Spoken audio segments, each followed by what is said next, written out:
Hey, what's up, guys? Tyler here with Secure Team, and happy Thanksgiving to all of you.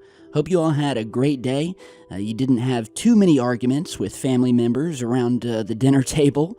Even if you weren't from America, I hope you ate some turkey as well, because I think we can all agree, as one unified human race, that turkey is delicious. Even ones that look like this. And if you haven't seen this, I featured it on Twitter and Facebook last night, but this is probably the most epic turkey, the most frightening turkey that may ruin your appetite after having seen it or make you want to eat. But someone created this really awesome turkey alien, otherwise known as the face grabber from the Alien films. And, I mean, what more can I say? Just look at it. So, yeah, I hope you guys had a good time. Probably not going to eat anything for the next few days. I am totally full. And so I figured I'd sit down here and make this video for you guys in the meantime. So the first thing I want to start off with is a new piece of video footage where someone has captured, yet again, another strange thing hovering around one of these massive lightning or thunderstorms. And this type of capture, we've seen many times, we've spoken about it and reviewed other footage like this in the past. UFOs, certain UFOs, tend to like to proliferate near or in lightning storms. And so, in this new video, it looks like we just have a guy, just trying to capture this beautiful lightning coming down, where at one point it appears as if there is some sort of triangular-shaped object that for a brief moment becomes illuminated or uncovered or decloaked, whatever you want to call it, by this lightning. So check it out.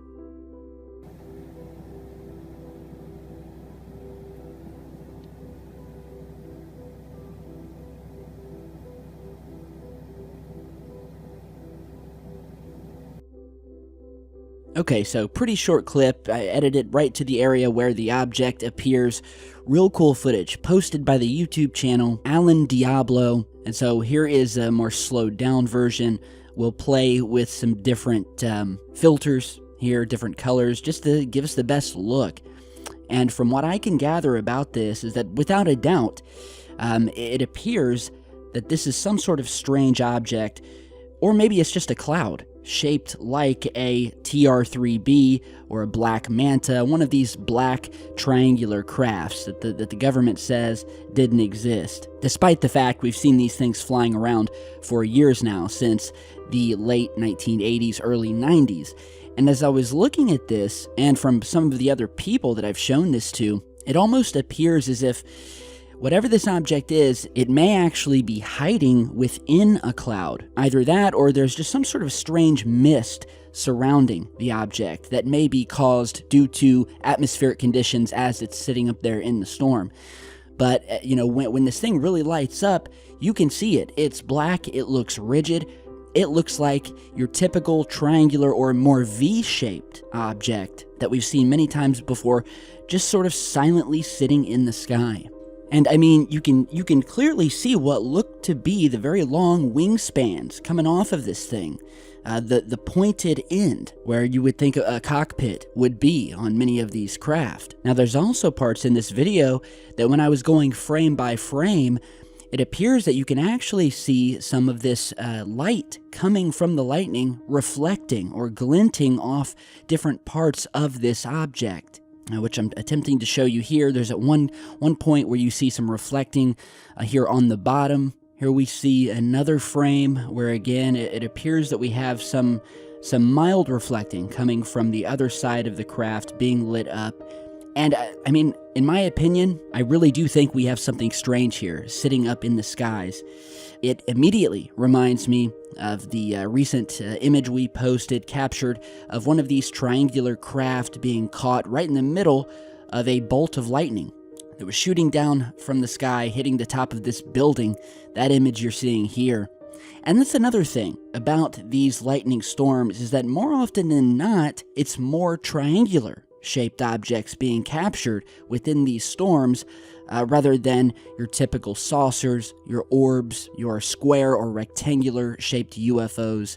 It's always triangles most of the time. And again, what many of us today, and those who have been researching this topic for years, if you had to put a name on it, we usually just call it the TR-3B, because that's what we know. That's the name we've heard, and that was put forth by the government, where they even admitted to working on this craft, sometimes called the Aurora. Back in the mid to late 80s, they were doing some testing about it. It was very secretive.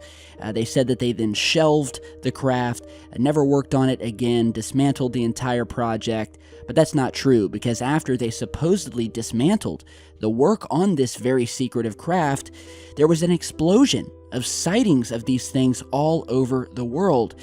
In fact, if you guys saw yesterday, I've got an upcoming interview with Bob Lazar, who was the physicist who worked at S4, which was actually right outside Area 51. It was sort of a sub-camp or a sub-site of Area 51 called S4 or Site 4. And one of the many times that Bob had been on site at this secret facility, he was known to make these little drawings on napkins, sort of, documenting what he had seen there. And at one point in time, while he was leaving the base, he noticed, parked near a hangar outside, this very strange craft that had some, very triangular characteristics. It had a methane exhaust system on the back of it, which at that time was extremely rare. He had no idea what the craft was. All he knew was that it was strange, so he drew it down. Later come to find out that his drawings matched up perfectly to what we now know as the Aurora, or the TR-3B. So once again, thank Bob Lazar for bringing that to the public.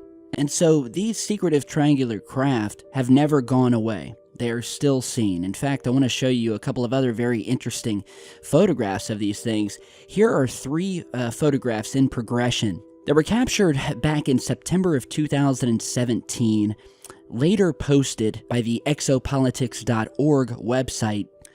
The link to this article I'll put down below, with the title of the article, quote, "As Hurricane Irma approaches, more anti-gravity UFOs photographed near MacDill Air Force Base." And so basically, and I'll let you read the article if you like, I'll put it down below, but on September 5th and 6th of last year, another one of these silent black triangles was photographed in the vicinity of MacDill Air Force Base in Tampa, Florida, which is the home of U.S. Special Operations Command. Now, the sightings were happening at the same time as Hurricane Irma was heading directly for Florida. And so these photographs were snapped. Definitely takes on a three-dimensional, albeit black shape. And basically everything we know the Aurora or TR-3B to be. Here's the next image. A little bit more blur here, which indicates that the object is moving. We have some motion blur. And now the third image, probably the best of all, because we have a little bit more detail and we can see some sort of contraption or addition to the bottom center of this black triangle, which actually fits perfectly with thousands of other sightings of these things, specifically at night, because many of these objects, and I do believe there are many different versions of these things, because sometimes you will see them and they will have lights on all corners and a large light on the center of the bottom of the craft. Sometimes they'll have no lights at all. So I believe over the years they've likely created many variations of this craft, but the typical and the most notable, at least early on, when people first started seeing these, the type that they saw was a craft with a light on each corner and a large white or red light glowing in the center, such as with this piece of footage here taken in the late 80s, early 90s, where we can see a distinct red light on each corner of the object and a circular red light emanating from the bottom center of the craft. And what's even crazier is what happens towards the end of the footage, where it appears that some sort of laser beam or light or something begins to shoot out of the end of this craft, sort of scanning left and right, and it is truly freaky. So that would be your typical. The lights on the corners, then one in the center. And then you had other pieces of footage like this, captured via night vision, where we have sort of a more V-shaped craft, or the lights are just coming up as a V and it is just a solid triangle, but nonetheless, this object was caught in the infrared, moving at a very high rate of speed, right at the edge of space a couple of years back. So yeah, I just wanted to give you guys again sort of an idea of the different variants of this craft, where they have been seen. We have this new footage here of potentially another one of these objects seen lurking in the darkness, which they are as well very well known for doing. Is it interacting with the lightning? Is the lightning decloaking it? Is it the TR-3B at all? As always, I will leave it up to you guys. Really cool footage. And so on a final note, while we're talking about the Aurora and how it links back to Bob Lazar, we posted a video yesterday about this new film and this new interview, and I also just wanted to tell you guys real quick once again, because I didn't focus on it a whole bunch in that video I posted yesterday, but before the actual release of this film, they are going to have a premiere of this film at the theater at the Ace Hotel in Los Angeles, in this beautiful theater. Where I and many others have been invited to it, and I want you guys to know, and I spoke to Jeremy this morning, there are still seats available, and he would love it if anybody around Los Angeles, if you can get to the place, to the theater, if you have the means to and you want to go, the public can attend. And so they are going to premiere this new film about Bob Lazar. As I said, I'm going to attempt to make it there myself, but I just wanted to give you guys a heads up again. It does look like it's going to be a really cool premiere and that you guys can attend.